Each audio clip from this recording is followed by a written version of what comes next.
What's up? Hello and welcome to Structure the After Show. I'm your host, Lion, and I'm coming in myself just yet, but I'm gonna have my co-host join me in a second. We also have a special guest coming in today.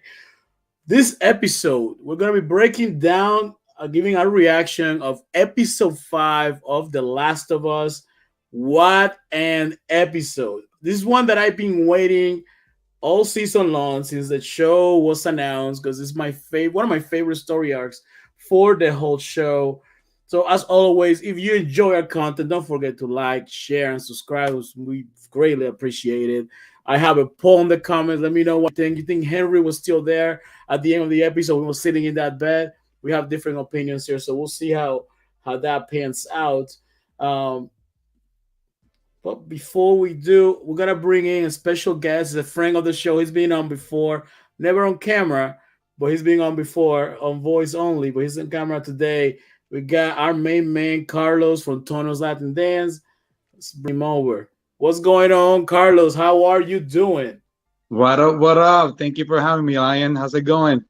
It's going very good, very good. I wanted to have you on. I wanted to have you on for a couple weeks because I want to get your own filter perspective on it. You have never played the game, so you're not aware of the story. Mhm. And I'm aware of the story. Mr. is aware of the story. So this will be such interesting to see how you to see things from your point of view, how things have been developing. Let me ask you, how have you enjoyed the show so far? I think the show was really great. Of course, episode one was epic, right? And then it slowed down for a little bit, but I get that part that they're explaining the backstory of every single Yeah. character and trying to set you up. And this episode, you can see now the show's starting to pick up again, like things starting to click a little bit in. So it was very, very interesting. I mean, I still think episode one is still episode one, right? It really captivating, but I'm looking forward to see where they're gonna build it up next. Certainly, episode one it was a banger, and arguably top one, top two episodes so far in the season. And we'll discuss that a little later on. I mean that first episode is so iconic, and it will. I can only imagine being one of the people, when someone who's never played the game, wasn't aware of the story, getting so involved in the first 30 minutes, and then boom, getting that big shock. And I have, we have friends that have experienced this, and they felt it. Some cry, some were in shock, and it's definitely leaving a mark in TV's history, for sure. And don't forget, we're gonna have Mystery here joining us in a few minutes. He's just running a little behind. But let's talk about episode 5, titled Endure and Survive. Two terms that are kind of redundant in a way, all based out of a comic book on on the game itself. And the comic book is based off the Watchmen comics. So it reflects similar situations that was happening in the world at that particular time. Just a little bit of information there from the episode. So, well, last episode, we had Joel and Ellie arrive in Kansas City. In the games is Pittsburgh. In the show is gonna be Kansas City, and they encounter an ambush, and we have Joel and Ellie have to take measures into their own hands. Now they are wanted by these revolutionaries that have taken down Fedra in this city. But what they do very interesting in this show, in this particular episode, is that they started from Henry's point of view. Henry and Sam being the new guests that at the end of episode 4 were holding Joel and Ellie hostage, or they trapped them. So we see them, we see events unfolding from their point of view. We see that Henry sees Joel having to take out some of the revolutionaries, and he lights a bulb in his head. You know what? This guy is gonna help me and my brother get out of town. Um, as someone who's new to the story, what was your reaction to starting the episode in this manner, going back to the beginning of essentially the same beginning as episode 4, but from a different perspective? I think it was great because first of all, on episode four, you see that they're hunting Henry down, right? So you don't know who this person is at all. And it's interesting the fact that they started capturing the doctor, which is shows up now again on the beginning of episode 5, helping them Yeah. out.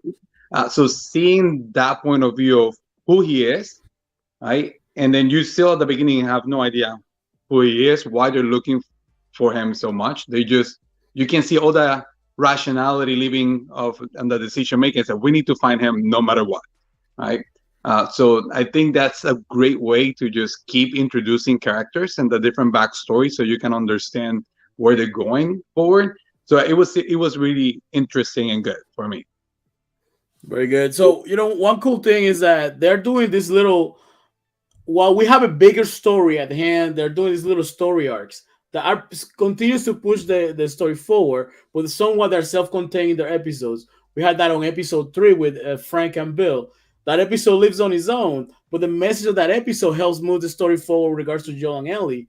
Then Correct. we have the story of Henry and Sam, which takes essentially 2 episodes, and it's also surrounded by mystery because they tell us that Henry's the most wanted guy, by Kathleen's own words, in Kansas City, but we don't know why she wants him so bad. That's the reveal in episode 4, and even at the beginning of episode 5, we don't know why he's wanted so much. Even to the point that he mentions to Joel, I may be the most wanted guy, but you're a close second. There's something Yeah. very iconic there because they're if Joel ended up killing what 2, 3, maybe four the revolutionaries there, could that mean that Henry took out how many of them, or maybe a leader, which is what we find out later on down the episode. Yeah. Do you notice that as he was introduced, that this mystery was never revealed to us on episode 4 or a part of the episode 5, or is something you never glossed over as you were experiencing the show? So go to episode 4, right? So when Kathleen first finds all the bodies, she keeps saying, "This was Henry. This was Henry," right? So they're in episode 4, they're introducing Henry like this is this big character that probably murdered people. That is a good strategy. Maybe you could have think that it was one of the head of Fedra or something like that, right? So all the way on episode 4, they were never. Kathleen was never really talking about Joel and Ellie. She was talking about like Henry was this mastermind around all this big plots that were just happening and developing. Now to see, and now at the episode 5 at the beginning, you still don't understand what's going on. You still think that he's like this capable person, but then they introduce you this guy with a kid, right? So a completely different perspective. Just a big brother running out with a little brother in hiding. So Yeah, the first thing you ask is, who the hell is really this person? What did he do? Right. So they keep the mystery going for a little bit until further on he yeah. reveals what happened. What's interesting is that they're doing, although he's the big brother, he's a father figure to Sam, same way as Joe is presented as a father figure, a reluctant father figure to Ellie, which by this episode we already know he has that father daughter. They have that father daughter connection. Joe's is changing. We've seen that he's starting to laugh with her jokes. He's starting to bond with her more, even by the things that he says to her in this episode. So we know that Joe's changing, and we see a very similar relationship between Henry and Sam as to we're seeing with Joel and Ellie, two sides of the same coin per se. Um, One thing that is revealed to us is that that Sam is deaf, so they communicate by a sign language. Interesting. Sam is played by Kayvon Woodward. I was reading that he was casted the way they casted him because they were looking for in the game. Sam is not deaf; he can talk and they can communicate without a problem. In the game, or in the show, they wanted to change that to have someone that was deaf, someone that was black, and they couldn't. They had a hard time finding someone. So the casting agents ended up, or the director ended up going online searching for someone. He was expecting hundreds of people to show up. Only 4 people showed up for the audition, and Kayvon was supposed to be the best one out of all of them because he could act, he could do everything very well, and he was, I guess, he behaved really well on set. So he did an amazing job, I think, for a kid that age. I believe he was 11 years old. That's what they're describing as, and same thing for Lamar Johnson, who plays Henry. I think he did a wonderful job portraying Henry. In a second here, we're gonna bring in Mr. E. He's setting up right now. But Lamar and Kayvon did an amazing job, and I like that throughout that little retrospective episode 5, they gave us that connection of big brother and little brother, father and son, essentially, and they show us that they tell us that Sam is sick. He had leukemia, and the medicine that was required for Sam to be alive was in the hands of Fedra. Before I get too deep into that, let me bring in Mr. E to the stream. Hold on one second here. Welcome back, Mr. E. How's it going? How's it going, What's my going friend? on? What's going on? Happy to be here. Sorry for the delay. Not a problem. Hey, listen. It happens. It happens. So basically, just to cut you up, we have a friend on the show, Carlos, here helping us. What's He's up, giving us Carlos? a perspective from someone who never played the game. There's another story, so seeing how things develop. So it'll be a very interesting That's big. conversation to get that third point of view here. Mr. E, let me ask you, um, what were your thoughts in the beginning of the episode? Seeing the episode start Yeah, from the they had a same little bit place. of a flashback like we like, right? I don't know if you touched on that, but I like the flashback to catch us up to what was going on with Henry and Sam, correct? Correct. At the beginning, that sort of like put everything into place, and we were able to pick up where we left off at, which left everything nice and neat. They gave us a false sense of security when Henry said, "Hey, I got a plan. We could get out of here," but that wasn't the case, as we saw, and we'll talk about later. But it was a relief because there had been all different types of pitfalls up until this point, all different types of dead ends and speed bumps that they ran into up until this point. So they gave us that false sense of hope, and I know my alarm bells go off whenever that happens. But and we did see some things happen, but at least we were able to breathe a sigh of relief, for if only for a second. What were your thoughts? One thing we already discussed. So yeah, like they seeing things from the point of view of Henry kind of shows us, kind of helps us kind of uh, think the mystery of why Henry is the most wanted guy, because we see Joe take out so many people from the revolutionaries Yeah, to why is even with Joe doing those kind of acts, why is Henry still the most wanted? And that is revealed as we were talking. We know that Henry and Sam are brothers. We know that Sam is deaf. We know that Sam was dealing with leukemia, and that the medicine that he needed to be able to get better was helped by Fedra. And Fedra wasn't just handing out things.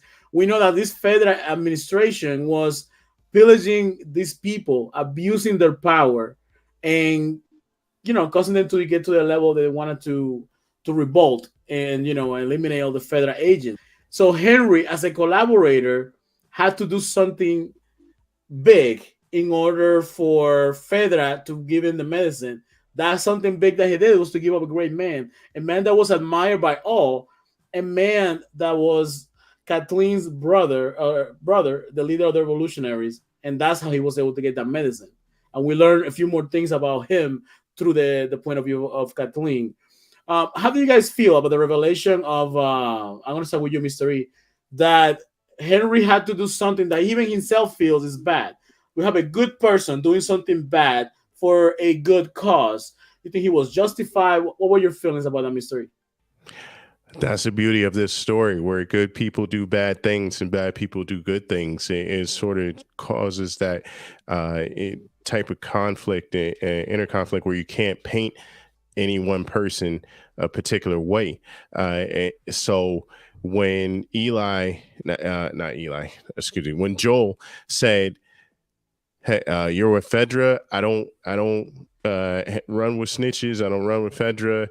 We're enemies." And then Henry was like, "No, there's more to the story."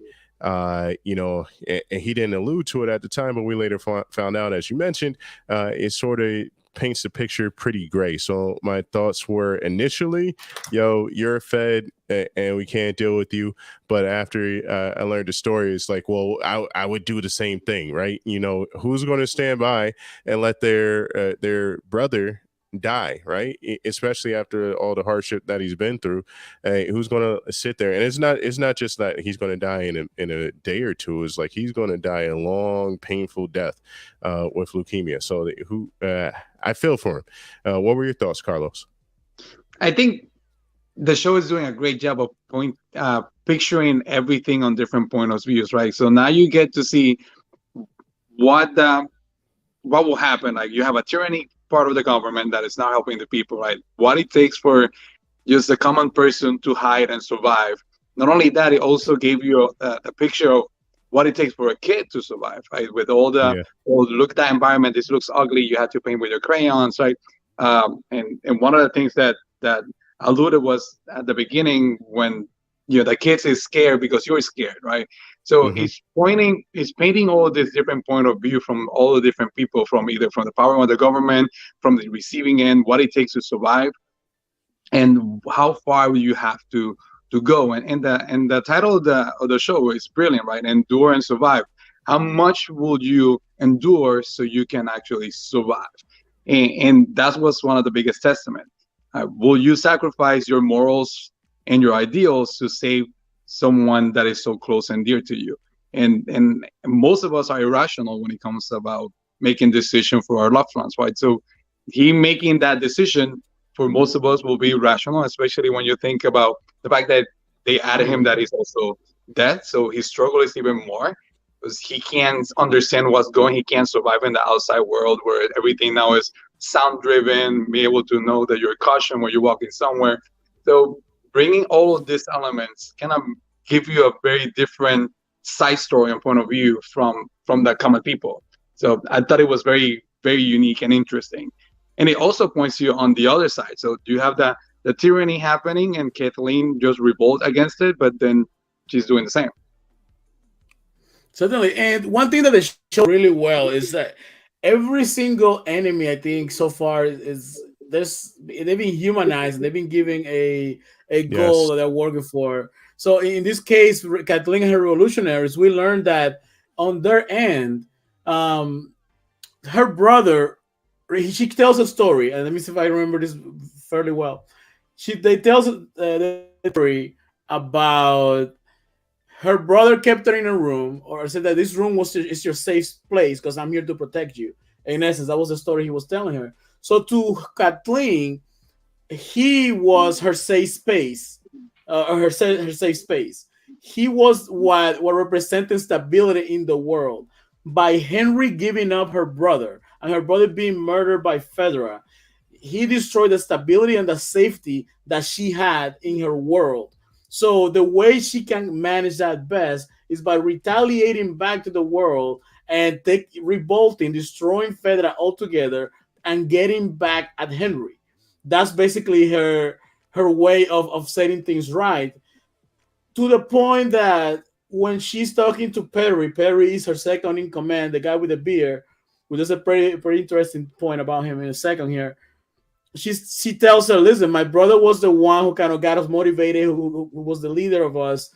And he stops her. He goes, listen, he may have been that, but he didn't do really nothing for us. You were the one who liberated us. You were the one who guided us. So using her anger, her darkness, she was able to bring them to the light. And now that's why these people are so loyal to this lady.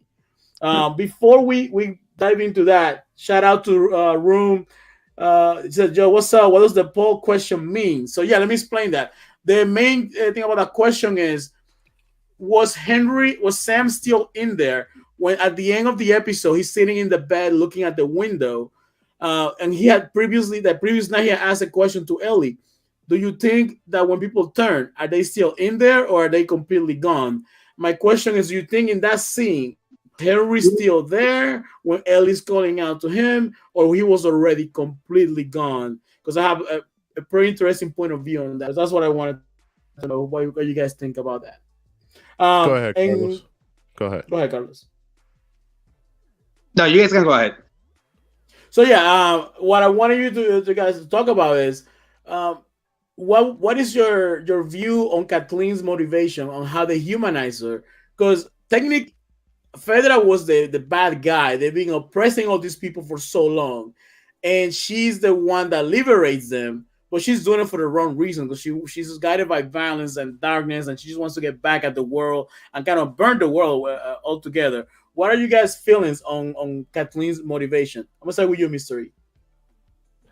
I think that it was kind of misguided. Like I didn't fall for that humanizing sequence. Only in the beginning, when we first were introduced to her, did I see her as like a plausible non-factor possible good person or whatever. And then I started to learn more about the stories. Like, well, she's the leader of this militia group that's killing people and trying to kill Ellie as well as Joel. So I was like, no, it doesn't make sense. And now I find out, yeah, they're after Henry, and Sam is like, nah, I can't view her as a person who's done wrong, or like I can't see her as a regular human good person or in between.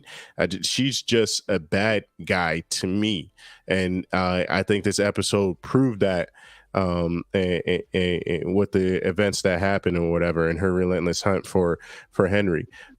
So and they got what they deserved in the end. So from that aspect, I didn't believe it. From some of the other characters that showing their point of view, and more to the point of Carlos, what Carlos was saying is the fact of, I wonder if the writers of the story really made it a point to not just like show the duality of every individual, but also make people realize like, hey, you know, you need to put yourself in someone else's shoes, you know, and that'll help society, like an overall bigger grand theme of the show for maybe for life. I don't know, but those were my thoughts as I was watching this particular episode. Yeah, I think if you look at that at the comparison, right, you're talking about the story of Henry and Sam as sibling, and then you're talking about Kathleen and her brother. So you have two siblings, right? They are the main center focus on in this episode, and both are driven for the same reason: the love for their brother, want to help your brother survive. The other one, right, because of her brother was taken away from her. And when she talks about the story she's sharing with that, this is my box, right? And as long as I'm in this box, I'm safe. She also mentions that, hey, don't tell me that my brother would have told me that it's okay, that I should forgive him, that I shouldn't kill him, because he told me. I went to see him in prison and he told me. So the whole point of this episode was nothing was rational whatsoever. How far are we willing to go and lose what the logic is? And at the end, she mentions it as well. I know why you did it. I know why you did it. Right? So why one should die for the other, basically. So the whole is kind of like two different mirrors of the story. Think about the yin and yang, right? There's no good for that won't bring bad evil, and there's no evil that won't bring any good out of it. So it's very interesting how the writers decided to put those two stories together in this context. Certainly, and you know what Rune says it best. I like this comment right here. It says, "It's hard to be a good person in that kind of world." Yes, it hits it right in the head because at that point, you know, the world's completely gone. What is good, what is bad, it's all about survival. And That's exactly right. you know, she may have seemed like a ruthless person, but by being ruthless, she liberated people that were oppressed. So technically, she's a liberator. She's admired by her people. On her side, you know, it's always the two sides to a story. They look at her as a savior. However, that's not her. That wasn't her intention. Her intention is to get back at the Yeah, world and then to exactly. set things right with her, for her brother. That's basically what she was going for. Exactly. So she wasn't. She was looking to be a ruler, and like my evidence on that is the fact that she said to the soldiers, like, when you find Henry, kill him. We don't need a trial. Just kill him, right? So that aspect is like, she doesn't want to establish even the farce of having a fair chance within her new world, her new societies. Just eliminate them, so we can move on. We got other things to do. Yeah. Well, and you can see it also when she promised the captives, "Hey, you're gonna get a fair trial," right? And then she walked away and tell them, "No, just kill them all and burn them will be a lot easier." Exactly. She's ruthless. She doesn't wait because she killed the doctor. I mean, in this world, you need a doctor, right? She killed the doctor in episode 4. Here she tells them, "Come on, you guys are informants. Come on, you need to talk. Come on, tell me what's going on. Where is Henry and Sam hiding? You guys don't want to talk. You know what? Kill them all. It's just easier. Somebody automatically squeal, giving up the location where they thought the Henry and Sam may be hiding." But the other part is she ruthless, or is she being really driven just by her anger and her emotions? Right. So and that's the very interesting picture that the writers painted, because you can see this person that was a kind person, and taking all of these crazy actions, and she rationalized them, and she knows she's doing them, that they're not right, but she still doesn't care.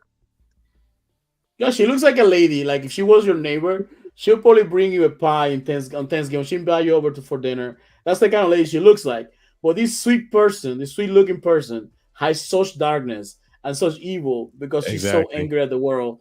And Rua's here, let's see. From the way Henry and Perry describe her brother, he seemed like a good guy, but she saw him die because of that. And maybe that made her turn savage and ruthless. You are correct. When she told that story, as I was saying earlier, her brother was the one that represented safety and stability in the world, as she said in her own story. And by him being removed from that, this unleashed Pandora's box. All her darkness and evil came out, and that's what we get. Going back to Henry and Sam and Joel, now they have agreed to work together with a reluctant Joel.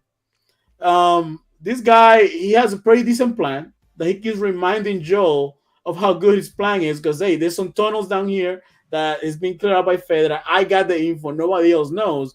Since everybody else thinks there's infected in this tunnel, they're gonna go ahead and use them, and they fairly easily get over there. That was kind of, I think they because in the game, for you to get to that stage, you have to go. You have some action that happens in between, but again, that's a playable section of the game compared to what they can do on a live action show. So they get fairly easy to the tunnel, and voila, there's nothing there, but there's some drawings and signs that people were living down there. What were your impressions of the tunnel when they got inside that tunnel, and the drawings and seeing signs that people lived there? Seeing actually the tunnel felt more lived in than the upside of the town. How do you guys feel about that section? Mystery, I'm gonna start with you. Go ahead. It seems like what's his name? Joel had alluded to this, where he said that they started to form like entire towns underground just because it was safer and easier to manage. So it being in that room, it sort of seemed like a time capsule where you got to remember how society was back at a time, even though they had this apocalypse and everything like that. They still had people and unity and a sense of community. You see the kids play, they had toys and they had different things or whatever. So this is the first time that we got to see Joel sort of relax. In all 5 episodes, this is the first one where he was able to relax and sort of like chill, where he wasn't the man on the mission, so to speak. So that I think that aspect and seeing them down in the tunnel was very interesting, very different. I think that's what attributed to making this episode a good one. What are your thoughts, Carlos? Well, I think it was very interesting that way that they brought the settlement, right? So you started with drawings on the wall and paintings, and now you go back to the beginning of the episode where Henry was making paintings on the walls. Now, and both paintings were the complete opposite. Right? So you have a settlement that it was very family oriented. Then the question was, what happened here in the settlement? And Joel said, well, maybe someone broke the rules and they got infected or something, but there's no evidence of any struggle or fight or infection in it. But something that's very interesting in one of the walls is that had the drawings of the federal police agents, which are very similar to how Sam draw his. But Sam's has like his superhero killing the Fedra. On this one, they were the federal agent was they was saying these are our heroes, right? So now you get the picture of maybe this community actually was taken by Fedra. Fedra take them out, promising all these freedoms and things like that, and that's why that place is so unique and clean. But everything else is run on the up with mystery. So having that difference was very interesting on how they painted it. And on the other hand, like you're right, it's the first time that you see everybody relax. You kids have to be kids, so the kids are playing, and just giving a sense of leisure is also giving you a chance to fall in love with the different characters and what's happening. Since I haven't played the game, you think, oh crap, so they're gonna survive. All four are gonna be together, and right, it's now like a new relationship, a new bond. Yeah. It's happening. Ellie has a playmate, that, so the kids laughing. So they were learning to communicate with each other. So it just makes you get closer to the characters as well. Yes, you're right. And this particular thing is special to me because when I play games, I normally don't like to read all the little notes, what they call mental storytelling, where the buildings look a certain way because something may have happened. There'll be a description or a note left on the desk.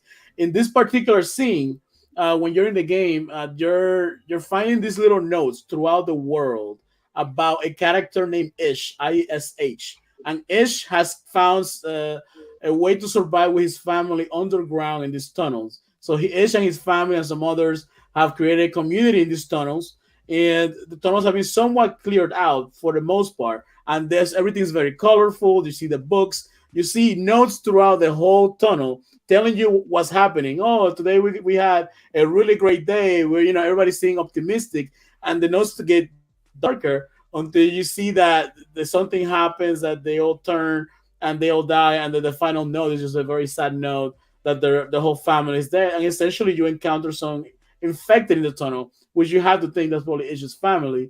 So I was hoping they would do something with that we would get to see Ish or the remains of Ish, and they talked about maybe doing an episode about it. They just couldn't fit in this particular season. So that was a very cool thing to see, seeing the walls painted, everything was so bright, the little soccer thing that they painted in the wall, the kids playing, the books. It felt like a very happy place, and then they had to end up leaving that. Before we move on, let me just highlight a couple comments here. So, Room says this night feel impactful. The game did amazingly. Yes, and I'm gonna talk about that in a little bit. I'm gonna bring more information about that scene created. That was a good scene. Ellie and Sam got close, and Henry justifies snitching.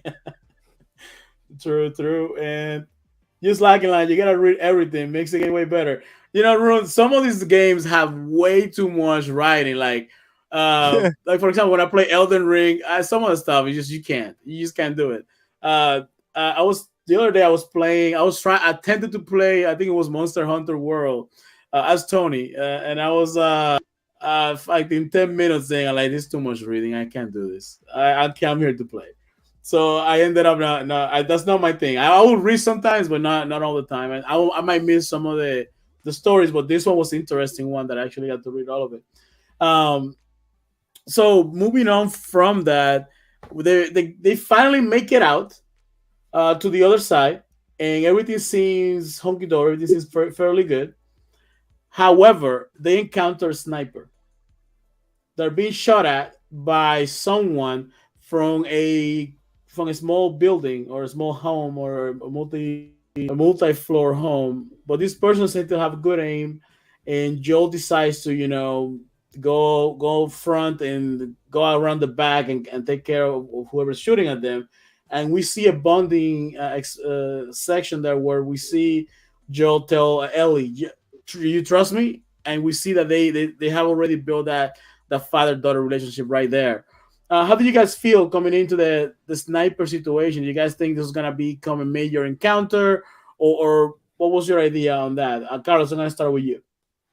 So I think it was downplayed a little bit, right? So and you could tell and feel like this is way too easy. right? That's something has to happen. Uh, I think with the sniper, they made it, or I don't know if they rushed it. It was too easy for him just to go into the back door and just go upstairs, right? And Yeah. maybe they did it just to build up to what's gonna happen next and have all the infected coming out. But it it wasn't that grandiose when you get the sniper. It's like, okay, so this was something easy for him to resolve. Um, it did, however, give you, like you were mentioning, like that relationship with Ellie and Joel, and even before the sniper, right? Ellie saying, "Don't worry, like I'm gonna convince him to, so you guys can come with us. I'm just gonna keep bothering the hell out of him and keep saying it and saying until he give in." So you can tell that they already know that they have that rapport. I think that was a crucial part of that scene, Yeah, more than just the sniper. yeah, yeah. You're completely right. We sorry. Yeah, no, to touch on the father daughter thing, I think you had mentioned maybe earlier in the show that they said they weren't father and daughter, to Henry and Sam. Yeah, The And brothers, then you had the brothers. Mhm. exactly. Yeah, and so now you have Ellie and Joel saying, I trust you, which, as you mentioned, that's pivotal. That's their relationship is growing, and you form bonds, but through the situations that you find yourselves in with other peoples, that's how you form bonds. Not just through commonality, it's through the situations that you go through. So here again, they find themselves in a situation which is life or death, and they need to rely on each other in order to get through this, in order to live on, and so Joel says, "Do you trust me?" Sort of like giving a guarantee that if you do what I say, you will live, right? And so that's another level or a building block in their relationship, which I think was critical. And we saw sort of how, I guess, how that manifests itself towards the end, where, and I'm not revealing anything, line, but towards the end where Ellie, she was still down and out, but she expected Joel to move along with her. Like, Yeah, are you coming? Let's go. So I think now they're sort of meshing together really well, because they've been through really bad situations. As far as that particular scene and the sniper and everything like that, just like Joel said, the sniper is a terrible shot. They sort of got a pass. It was easy to infiltrate, but I think the sniper's job was only to buy some time in order for the cavalry to come as they did. I don't know why Ellie and Sam and Henry didn't move faster when they saw what was coming. I don't know why, when they had like a split second to sort of like go towards the side instead of running up the street. yeah, I'm not sure why they didn't do that. I would have, so that they could have been able to hide and get away. But the show must go on, and so I think that's what led to the next scene. Well, and actually we revealed it, so I can talk about it, which is with Sam turning. So I think that part was sort of like, sort of lame the way it played out. But those are my thoughts. So this scene is very important. So especially, I'm gonna start with Joe's. Joe finally makes it to the that room where the sniper is hiding, and we discover Hmm. that the sniper is an old guy. This guy is like in his 70s, maybe 80 years old. You Hmm. gotta think about it. This is what makes me think about it. This guy there's been what 20 some years of the infection happening. This Yeah. dude lived almost all his life in a normal world. He makes it to his 50s, 60s, right? Hmm. When he's supposed to retire and relax, that should probably no longer have to work, etc. And now he has to deal with a world where everybody's dying, everybody's turning into these monsters. Yeah. Everybody is just it's something that you imagine going through all your life and never having to experience that. It's something that Ellie never got to experience a normal world. Sam barely probably got to experience a normal world. Joel somewhat got to experience a normal world, but this guy lived all his life in a normal situation.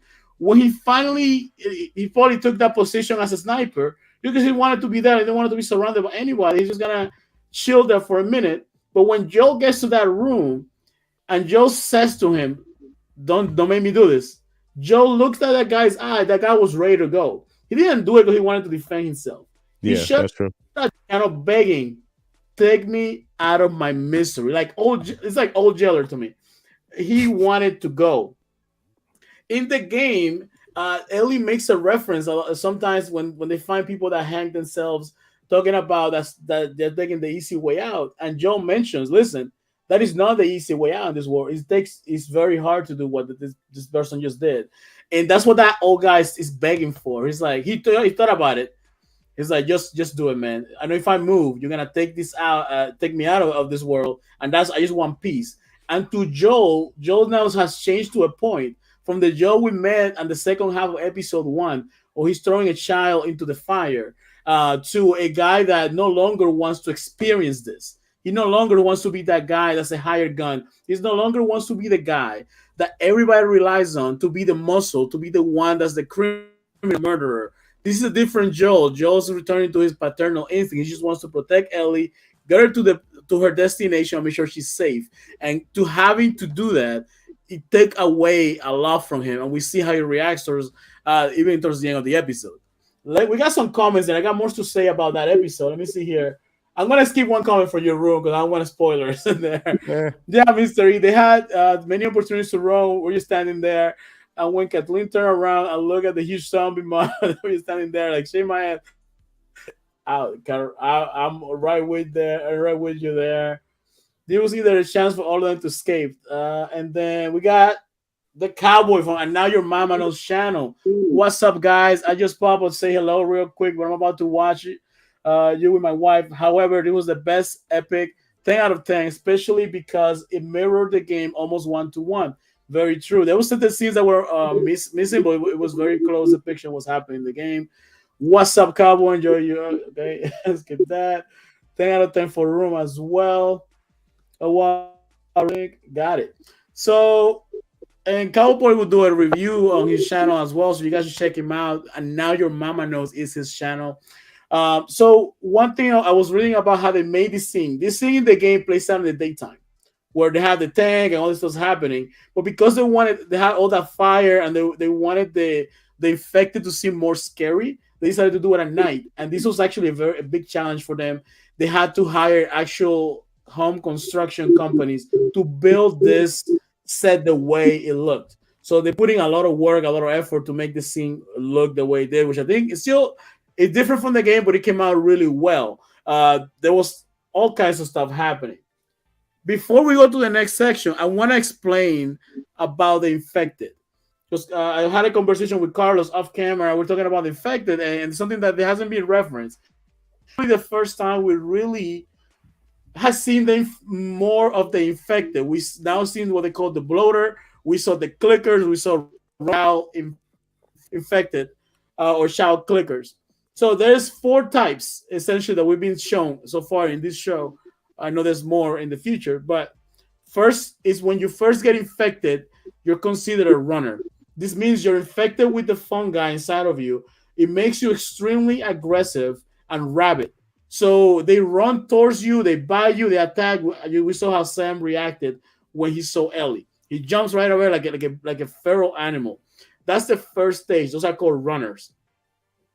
Once a runner has lived long enough, the fungi keeps growing inside of your body and it hardens and it starts breaking through the skin, breaking through their eyes, eliminating the ability for them to see. But they rely on a sonar, kind of like a bat, to be able to find their prey and find where enemies are using echolocation. That's why they click to find where the preys are. That makes their exterior slightly harder, so it's going to be a little bit tougher to kill them. Now, some of them, depending on the infected, some of them, when they are about to die or no longer be able to move, they just stick to a wall and then the infection spreads on that wall. Well, there are others that are stronger, that are tougher, that are able to outlast that stage. And when that happens, their whole body hardens. They become bigger and much tougher to kill. Those are the bloaters that we saw. And the bloaters in the game, you have shotguns and Molotov cocktails to be able to take them out. Looks like in the show they're gonna make them almost unbeatable because no one was able to take that bloater out, no matter how much they shot at it. They had a machine gun shooting at this thing, and you just kept moving It forward. was just making him angry. You just make it more angry. And then they introduced something that we never had in the game, which is the child clicker. This child clicker is to show how brutal this disease is, this infection is. Because the child they used had a Blue's Clues t-shirt on, and the lady the child they hired was a contortionist. So just to make it even, that could jump everywhere. That thing coming at you, you have to run.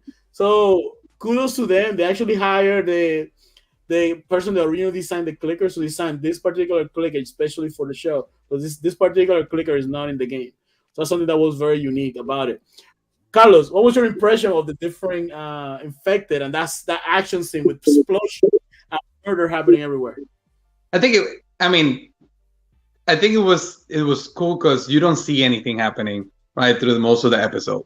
Everything was a breeze in the tunnels. There was no really action in the tunnels, right? So now they took a little bit to the extreme, like instead of giving you a little, everything blowed up, and then you have this massive horde coming towards them, and you have this big juggernaut coming in the middle that is invincible. But other than that, I think it was very, very interesting, what happens, that dynamic there, because you have a lot of things coming from different angles. You have everybody trying from the militia shooting and trying to protect. Then you have Ellie, Sam, and Henry trying to escape, and then you have Kathleen trying to grab them while everybody's trying to avoid getting bitten. So all the different angles, it was good action to see. And I wish during the show they will explain a little bit more what are the different type of infected and why they get that way.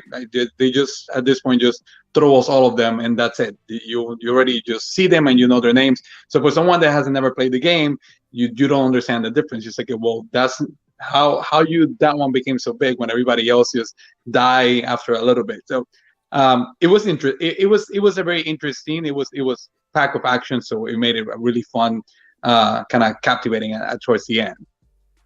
What about you, Mystery? What was your impression of seeing all the infected, that action scene? That probably the most action in the show so far.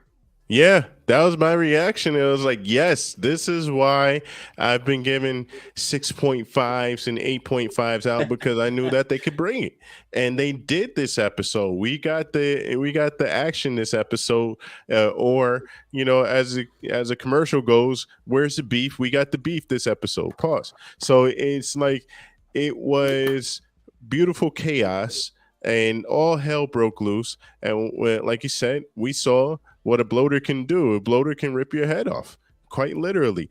This was exciting. This was a type of situation that we were looking for, that I knew they had in them, and that I knew that they were holding back. So now that we've seen it, we understand I won't say the full scope, but a larger scope of what's at stake and how things play out in this new world as outsiders, non-game players that are watching this show. So I like this episode. I like this situation. I don't like the predictability of Ellie and Sam and Henry just staying there. I already stated that, but it's just that part wasn't plausible. Like, who wouldn't want to get the hell out of here? Like, everybody. So why wouldn't you leave? But besides that, it was well orchestrated, and this was the action episode. This was great. What's interesting also about this scene is, because we were talking about how Ellie and Joel are connecting so well. At some point, Joel was looking at Ellie, what Ellie was doing, and he could tell what she was thinking, right? So she saw the hole in the window on the car. He saw that she was going to go for it. So he actually backed her up. Now, she saw that Ellie was getting out of the car. He backed it up. And there was the moment where Sam and Henry were pinned down underneath the car getting attacked. Ellie looked down. Ellie looked at Joel. Joel looked at Ellie, and Joel knew what she was going to do next. And he backed her up again. So kind of like that dynamic of, like you were mentioning earlier, like their match and how they're syncing so well together, you really see it on that scene. That's a good point. This was the equivalent of a trust fall, only more deadly. This is great. And Drew, you're right. Mr. E has no chill. He's a hater sometimes. Yeah, they're hating on the show. I'm from For Jersey. Ask real. Cowboy. We just say.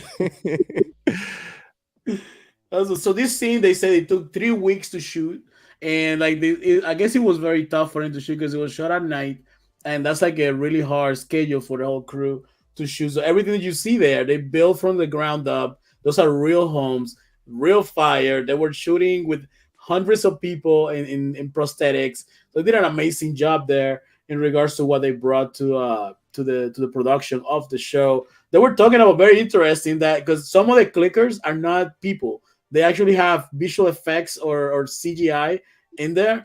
And the company they use, like the best company that does it in the business, and they're normally very well booked up. When they mentioned that it was for The Last of Us, they dropped whatever they were doing just to be part of the show. That's how much of an impact the game had. A lot That's of people huge. wanted to drop what doing to be part of this particular experience, and it looks is paying off.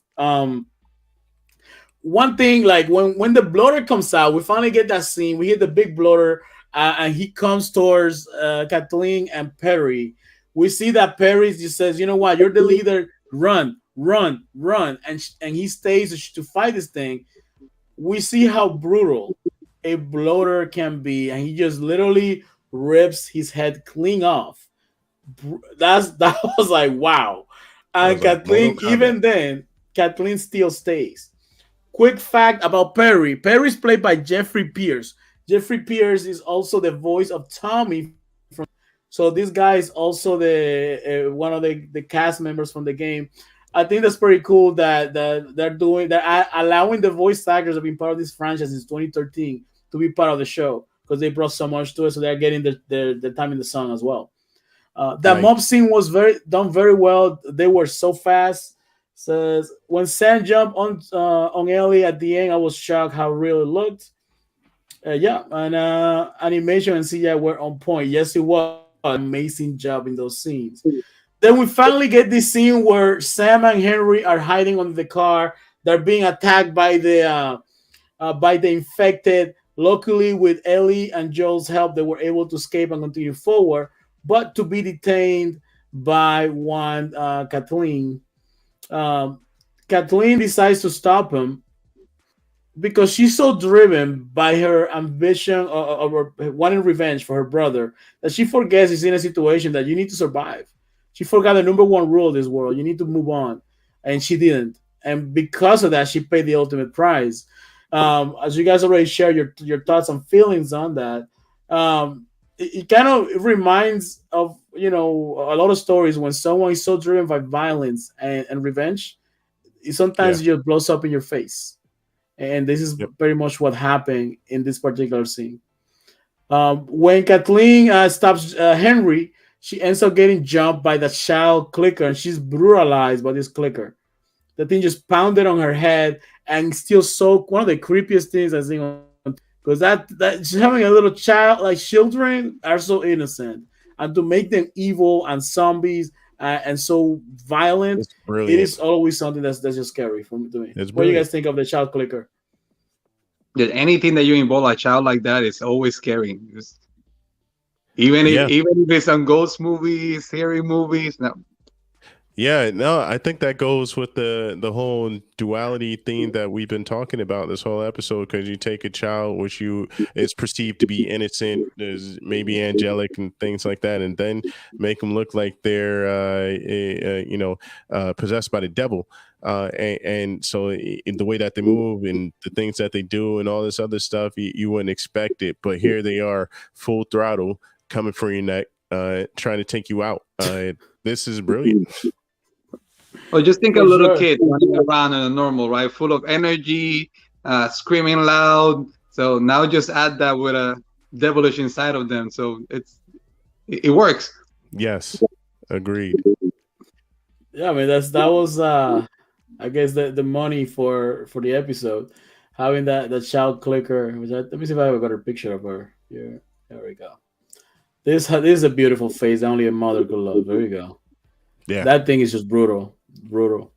So after this scene, we finally get the our kind of get to a point where they are at a motel, they're resting, everything seems to be fine in the world. We have Ellie and Sam connecting in the room. We had Joel offering Henry, hey, you guys could ride along with us, and everything will be fine. We could probably be a team here. And this is a very important scene because then we shoot back to Ellie and Sam in the room together, and Sam asks Ellie, going back to my poll question, do you think that when people turn that it's still in there? And Ellie doesn't know how to answer that. And this is followed by something that's never shown in the game, which is that Sam tells her, listen, shows her that she's been beaten. And inoculated. When she sees that with her child innocence, she goes, you know what? Don't worry. My blood is the cure. See, I have a bite. She cuts her hand and she rubs her blood. And I have people that have conversations with say, well, why can't they just use her blood to cure everybody, right? And I think this is a very direct answer to that. It doesn't work like that. It's a little more complicated than that. Yes. And the final thing that he says is, "Can you stay awake with me? Don't fall asleep." But however, when she wakes up, she sees Henry sitting in the bed, looking out. Everything was normal, and she calls him, "Hey, Sam, Sam," and he doesn't answer because he's deaf. But when she gets in his, I'm not laughing at him being deaf. It's just the irony. It's like And if he sees her, he attacks, and now we know he's infected. This brings to the final scene where, when Joel and Henry see what's happening, Joel's first instinct is to grab a gun. Henry takes the gun, shoots at the floor, and ends up shooting his brother. This puts him into a shock, and then he ends himself. The camera cuts away. Yep. Carlos, what was your feelings in that scene? This is amazing. I think there's initially when they're sitting, right, Joel and Henry are talking about the kids and like all they've seen, and Joel is telling me they're children, it's gonna be easier on them. Like they have us, and like kind of like we're the one that it will be different if we don't have them. Like we are paying attention for them. They're gonna forget. And having that heart-to-heart conversation after what they've seen, right? And then you have the kids playing in the other room, and then seeing the hopefulness of Ellie, like my blood is the answer, right? I'm the medicine. My blood is the answer. This should work. Like it's the first time that she will feel the sense of purpose, and after that you get shattered, right? Her blood didn't work, so it was after bringing all those characters together and making you bond with them, putting that kid happening that to Sam, like it's really messed up on the first start. So you go like, no shit, right? And then from there to the whole progression where you see the kid sitting down, say, well, maybe it worked until the attack happened. It's just kind of like a quick turn of events that you go like, your jaw drops.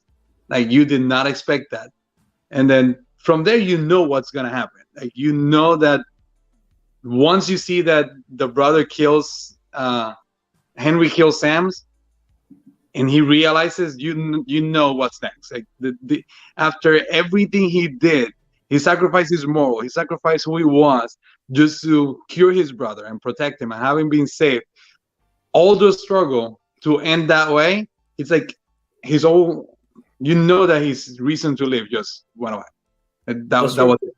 Like he had no more point of purpose. He would have not survived. He would have not moved forward. So you could see you will see that what's gonna happen, but you didn't think it was gonna happen that way. So it was a very, very messed up way to finish it, but it was also very captivating at the same time. So it was a good scene. Messed up scene, but it was a good scene. What about you, Mystery? What were your feelings in that scene? So my thought was, this is the reason why I like this show, and I like shows like this, because when you watch other TV shows, they sort of like spell things out, and they they insult your intelligence. You heard me whine about this before, Lion. They sort of spell things out and they insult your intelligence that they won't give you time to figure it out on your own, right? So, for instance, you were saying that other people were asking, why doesn't Ellie just use her blood to cure everybody? You know, be the sacrificial lamb, all that good stuff, blah blah blah. Now we got to answer without them saying, "Oh, your blood won't cure it," without them saying it outright. We see that from action, right? So now that's something that if you're paying attention, which we all were, you put that in the memory banks. Okay, her blood won't cure things. It has to be harnessed or cultivated in some way, which is the reason why she gets to the doctors and blah blah blah down the road. So this is the part. This is the type of stuff that I like. Them dropping clues and seeing whether the audience will pick up on it or not. And if we don't, then we could go to a blog and find it out from them. But don't spell it out for me. So that part I loved. As far as Sam, you know, going ham and turning into the Exorcist on Ellie, you saw that coming. We knew that was going to happen. Things were too hunky dory from the beginning of the movie. We knew that there was going to be a fight, and you can't be stuck underneath a car for it that long and not have something happen to you. Yep. I just didn't know which one, but then I remembered, yeah, it was going to be Sam. So it's unfortunate, and this goes back to what you were talking about, Carlos, where it's a new world and you have to make survival decisions, not necessarily good or bad decisions. Whereas, do we eliminate this kid? And the answer is an emphatic yes, you do, because you have to in order to survive. And it's that's the new morale, you know, which is, will this allow me to survive? And if the answer is yes, then you might just have to do it. Henry couldn't come to terms with it initially. He didn't want it to be someone else that eliminates his brother, which is kind of unusual because in a lot of cases, like take The Walking Dead for instance, from what we've seen, they have someone else do it because it's too painful. And for me, if I were in that situation, it might be too painful for me to eliminate my brother. So I would have Joel do that for me while I stood in the room, maybe turned around and let him do it. But Henry, as bold as he is, he went ahead and did it himself, and then he took the next step because he couldn't see life without his brother. So that is a real love story for the apocalypse, and it leaves Joel and Ellie in the wake, and they were emotionally connected in this situation as well. So they feel an emotional toll as represented the next day, where they basically have nothing to say and nothing to look forward to, really, but they just move on. No, you're right. And this scene for me, because it's a very precious scene for me. I knew what was gonna happen. I knew what was I seen in the game. This plays out just almost 100% like it plays out in the game. The first time I experienced it, this thing made me. Second time I experienced it back in September, I completely forgot about what was happening. Boom, it hits me again because they do a good job and getting you attached to these characters at this family. And man, these guys are gonna have a companion so the whole trip. Ellie's gonna have like a little friend to play along, and Joe's gonna have a guy who's gonna help him out. Maybe he's gonna be the guy that collects stuff. It's gonna be a great team. Boom, this happens. I felt it, bro. It was Friday. I that scene hits.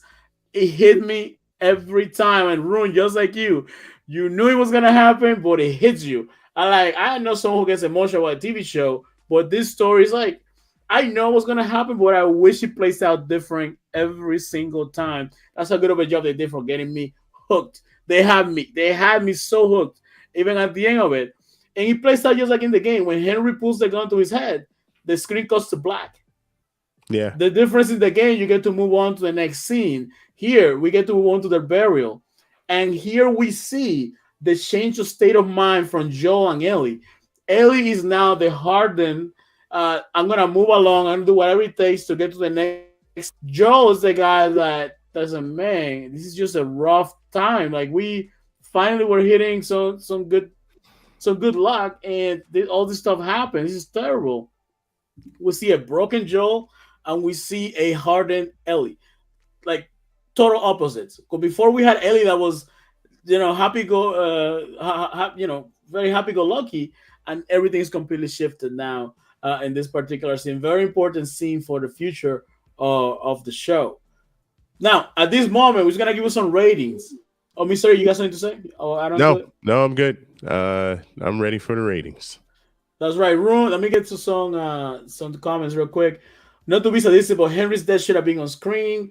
But I understand why they wouldn't. And Lamar Johnson should win a support actor. He did better than Offerman. I said it earlier. Lamar Johnson, who played Henry, did an amazing job. You really rooted for this guy. You really believed him, and you really justify what he was doing for his brother. Whether it was good or right or wrong, we don't know. It's the apocalypse, right? But let's get to the ratings. I'm gonna start with Carlos. From 1 to 10, what would you rate this episode? So I would have normal circumstances rated 10 out of 10. I'm only gonna rate it 9.5 out of 10, just because still the first episode is the dopest one. But they brought it out. They brought the game up on this episode, right? I cannot. It makes me not be able to wait for next week for the next release, right? Because it seems it's really picking up. Mystery, what is your rating? Mystery has the hardest rating in this show here. Yeah. What's your rating for this episode? Maybe not today. I gotta go full Varsity Blues. I don't want your life. No, not that one. But when they were at the what we call the dollar store where I'm from, and he gave his teacher a 10.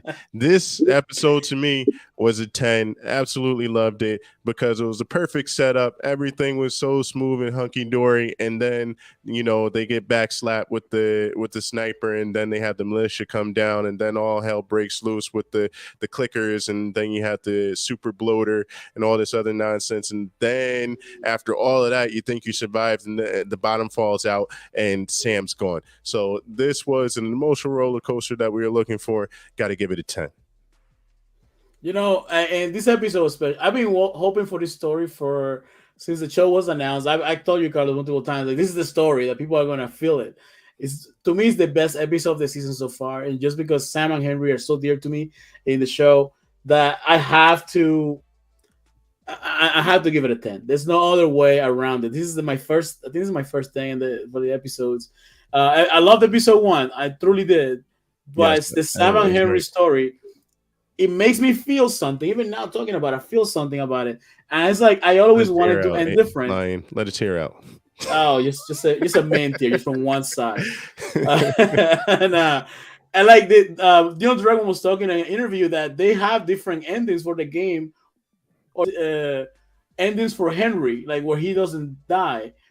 And he didn't want to disclose what those were because he didn't want to make people mad. Because if they end up being better, and I'm one of those guys that, tell me what it is. Give me a choice to allow Henry to live. Because this guy had to endure his brother being deaf, his brother having leukemia, and he survives all of that, takes him out of the danger to just go out in that particular manner. So much strategy. It would have been nice to record everybody's reaction during the episode. Yes, I agree. That's a really good point.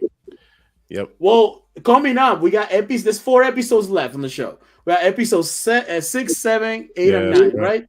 Yep. 6 is gonna deal with Tommy. Tommy is gonna be appearing in the show, which is Joel's brother. We haven't seen him since episode 1, and then just because we know what's happening, it's gonna get there. We're gonna have to do like some kind of live reaction to the next, at least the last 2 episodes, because it's gonna be insane what's coming. This show is really picking up. I know they're gonna be introducing some of the most iconic game into the show, and I cannot wait till next week. We got lucky this week because we had the episode on Friday, but it was a great episode, guys. Carlos, I want to thank you so much for joining us. Friend of the show, as always welcome to come through. Thanks for coming on, Carlos. We appreciate it. Thank you for having me, guys. Mystery, as always, let us know any final thoughts that you may have. No, we appreciate everybody for joining us. Rune, thank you again for all your comments and everything. We love you. We love the love. Everybody else that catches this episode, we appreciate it. Come back for the next time because there will be more episodes coming soon. But until then, I'm hold on. Let me get my final thoughts. Oh, I thought you were my final thoughts. sign off. Sorry, We got a couple. I get carried away. So, my bad. Rung is giving a shout out to Carlos. Yeah. And good episode as usual. Thank you so much for the support, Room. Guys, I'm gonna be doing probably tomorrow a live a reaction to trailer of the coming out. It looks amazing. I want to talk about that tomorrow. I'll do like a solo video, short video, maybe make it a short. I might do some more content in the week as well. We have the next episodes next Sunday. So join us for that. Don't forget to like and subscribe. Share this with your friends and family. Let everybody know what's happening on Structure After Show. Yeah. Outside of that, Mr. E, take us home. Big shout out to Carlos for joining us. Much appreciated. We will be back next week. As Lion said, there's more things coming down the pike. But until then, I'm E. This is Lion and our special guest, Carlos. Thank you for joining us. We'll be back next week. We are Unstructured. We are definitely Unstructured. So see you next week, guys. So here we go.